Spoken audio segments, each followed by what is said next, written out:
Hi, I'm Peter with We Be Evangelism, and I want to share a word that I heard for the second time a few weeks ago. I heard again, country folk are coming back. And the first time I heard that was about 3 or 4 years ago. And I want to read a scripture in Deuteronomy 28, starting at verse 1. It says, "Now it shall be if you diligently obey the Lord your God, being careful to do all his commandments which I command you today, the Lord your God will set you high above all the nations of the earth. All these blessings will come upon you and overtake you if you obey the Lord your God." And verse 3 says, "Blessed shall you be in the city, and blessed shall you be in the country." Country folk are coming back. "Blessed shall be your offspring, the offspring of your body, and the produce of your ground, and the offspring of your beast, the increase of your herd, and the young of your flock." And so, yeah, so if you hear some weird noises in the back, it might be me, it may not be me, it could be some goats, or it could be a few chickens out there. But yeah, so anyhow, even in Romans 1:20 also talks about how we understand God by what we see. And we'll read that verse as well. So Romans 1:20. And you often think about it, why do people have a desire to go to the park or to nature, to go hiking or to go to the ocean, go fishing? Actually, what they're doing is they're making a step toward God, even though they don't know it, because even if they're a believer or an unbeliever, because God created all things. Like Psalm 50 says, he is the owner of a cattle on 1,000 hills, or 1,000 cows on the hills. So he's the owner of it all, and nature is his fragrance. And yeah, so people wanting to go to the mountains, go hike, get in nature, it's a step toward God is really what it is. So Romans 1:20 says, "For since the creation of the world, his invisible attributes, his eternal power and divine nature have been clearly seen, being understood through what has been made, so that they are without excuse." So God speaks to people through, and he says they're even without excuse, because God says, "I'm speaking to you through nature." And over the years, and that's why we've heard, how I heard the Lord say also one time, how the Aborigines were his people. And yeah, back then they may have not all had a Bible. They may not be able to say his name exactly accurate, but they knew that there was a creator. Like if there's a creation, there's a creator. If there's a design, there's a designer. And they understood it often they expressed it by paintings on the wall, like God is the God who is our source. And so they understood that. And yeah, like they may not know have known all their ABCs like we know them. That's because we have a Bible, and like it's easier for us to understand God in a better way. So in Romans 1:20 it says we understand what we don't see by what we see. And so over the years, I was looking at my notes earlier, after hearing that word last week again, country folk are coming back, and the Lord likes that. When I heard his tone of voice, he's like, yeah, he likes it. And over the years, like I have notes upon notes, and this is an area where the Lord talks to me, like, and in some of the previous podcasts we talked about God's identity, and this is one of his identities is nature, and animals are in that nature, and or like let's just say a garden or the ocean or fish, and so when we're drawn to that, this is part of who God is.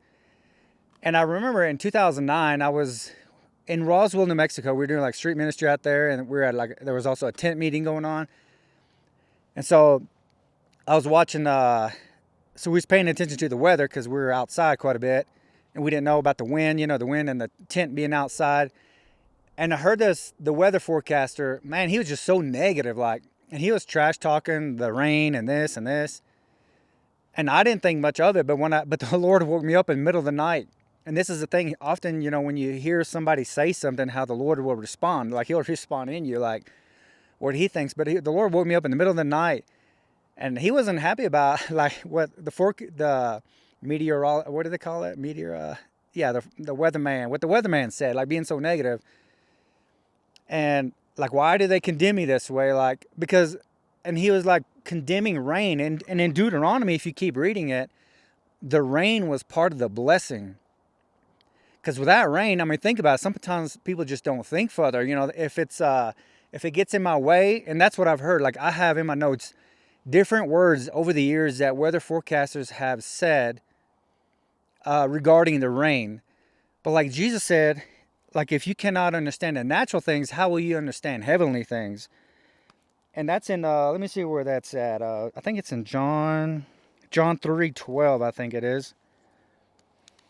In other words, like it's part of God's identity, but people don't see it that way. Like if it gets in my way, then I hate it. I don't like it. This is a mess. That was one of the words I heard, like regarding rain or snow. Like it's a mess. It's causing damage. And so in John 3:12, Jesus said, if I told you earthly things and you do not believe, how will you believe if I tell you heavenly things? And yeah, so ever since then, like years ago, I've just been documenting it. And it's the rain is part of the blessing. And even like snow is. And I remember, like, I mean, you can look it up. Snow puts nitrogen in the ground, and so does, rain, and even hail does. Sometimes when it hails, yeah, sometimes it'll knock down leaves, and if it's too big, it'll damage cars. But when it comes to agriculture, it puts in nitrogen in the ground. But it's like, but it's like the Lord is saying people need to recognize this. Like these are like rain and snow and frost. I remember farming in West Texas. Like these are good things. These are part of His what He put in place, like the seasons. He put that in. He put that in place. Like in Deuteronomy 8:22, it says, as long as the earth remains, seed time and harvest are going to be there, summer and winter. So He designed them, but we need to recognize it as the blessing and not a curse. And so, of course, the devil can hijack anything, right? So like in John 5, the devil hijacked a person or people, and those Jesus cast the demons out of them. And then the demons went into the animals. And look what happened to the animals. And so the same way, the devil can hijack weather, or clouds. And so, yeah, there is time where we got to pray because, the devil is out there and he'll try to mess things up. He'll try to hijack just like he does. He can hijack people. He can hijack animals. He wants to hijack a cloud and turn something good into something bad. So we do have to be on our toes and cautious. Okay, the rain is good, but then we have to realize, okay, now hang on, this is unusual. Like, what's going on here? Or same as with snow or ice. There's a time where it's good, but then let's be cautious. Like it has the same thing to do with everyday life. Regarding people or like, being cautious. Like 1 Peter 5 says, the devil is as a roaring lion seeking whom he may devour. So we're always cautious of where the devil may try to maneuver. So are people bad? No, they're good. God created them. We're created in His image, but we have to watch where the devil may try to hijack something and maneuver through them. So anyhow, so over the years, regarding nature, just different things I've heard, but this nature is part of His fragrance. It's part of who He is. And it is like in John 3, Jesus says, if you can't understand the earthly things, how will you understand heavenly things? So if you don't know that rain is good, rain makes things grow. I mean, think about a desert where it never rains. What happens there? Death. And then when something enters into the desert, what happens? If you ain't got enough water, it'll die or somebody will die. So it just creates death. But sometimes people don't think far enough because it's all about just me right here, and if it's something that gets in my way, this is a mess, it's a curse, when actually it's a blessing. And so so I want to say, let's recognize that. But coming back to farm animals or whatever it is that you like, it could be a garden, but for us it's been animals. Having a desire to have animals. I just love chickens and goats, and there's other animals that we'll get in the future. And it's so cool how the Lord will talk to you about your animals. Like this previous year, it was last year, this is 2026, but last year we had a goat that had babies in this barn here, and it was pretty in the middle of the winter, and all of a sudden the Lord woke me up in the middle of the night, and this little brown goat was, its name was, what was his name? Chip, yeah, so Chip. So little Chip was a little dude, his brother or sister, whatever it was a bigger one. So he was like a little more of a little scrawny one. I mean, he wasn't that scrawny, but... So the Lord woke me up in the middle of the night, and He said, Chip is in survival mode. And man, I got up, and I came outside, and somehow he got away from the mom. Like, it was so cold that night, but I had a heat bulb there, so they could kind of get in the corner and get warm. And man, I looked for that little goat. He was so small, I thought maybe the mom's laying on him. And man, I got the mom to stand up, and there was the other goat, but where's the other baby, where's the little Chip, you know? Man, I got to looking around and I saw him on the other side of the barn. Like, he was all curled up. Like, he was in survival mode. Somehow he got through the pen. He was still in the barn, but he was all curled up over there. And I'm telling you, the Lord loves animals. He loves the farm life. He loves nature. You know, he designed it. And there's never a time where, you know, we should look at nature and say, man, this is bad. You know, this is not like, it is wrong when we start worshiping nature, like it says in Romans, not Romans 1:20, but Romans 1:23, I think it is. Like, sometimes people begin, instead of worshiping God, they worship the animals instead of worshiping the one who created the animals. But anyhow, I want to encourage you, like, whatever type of nature, whether it's farming, any kind of agriculture, gardens, whatever, animals, you have no idea how God is entwined in that. And because you can look all through Scripture, and I want to give you another example. I remember when I grew up on the ranch, my friend, he had a girlfriend, right? And so, like, I remember on the farm, you're always paying attention to the weather because it depends on the rain. Like, if you don't have irrigation, you're always depending on the rain. And then my friend who is his dad was a rancher, of course, they're paying attention to rain as well. But then his girlfriend, you know, was from out of town, and she was not a country folk, but she's like, why are you concerned about rain? And it just blew him away, like that she wouldn't understand, like that rain is a blessing, that rain makes things grow.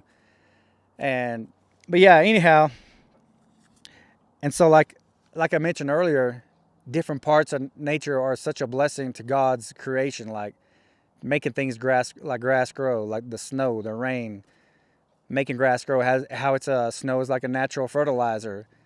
And so, yeah, I want to leave that with you, that country folk are coming back. It's the Lord's design.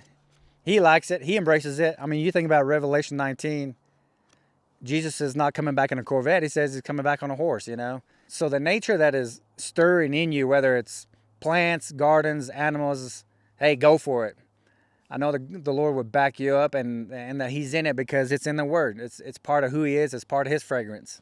I'm Jackie with Weave Evangelism, and Peter and I want you to know how your seed is making an impact in people's lives, whether it's in the area of prisons and jails, street ministry, providing support to expecting moms in need, or books, or traveling ministry. One of the best ways that you can stay up to date with what we're doing in any of these areas and really just stay in the know of what's going on around here is by signing up for emails on our website, which is weaveevangelism.com. We also want to give you the opportunity that if God is putting it in your heart to partner with us and help send us, you know, maybe you can't go yourself and maybe you're not called to go, but you do want to send. You can also find all the giving options and information right there on the website as well. You know, we are so thankful for people like you that really you just love other people so much that you want to be a part of them being reached, them being touched, being rescued by the love of God and by the power of His Word. And so we thank you and we love you, and we are really looking forward to every good thing that God has just ahead for each one of us.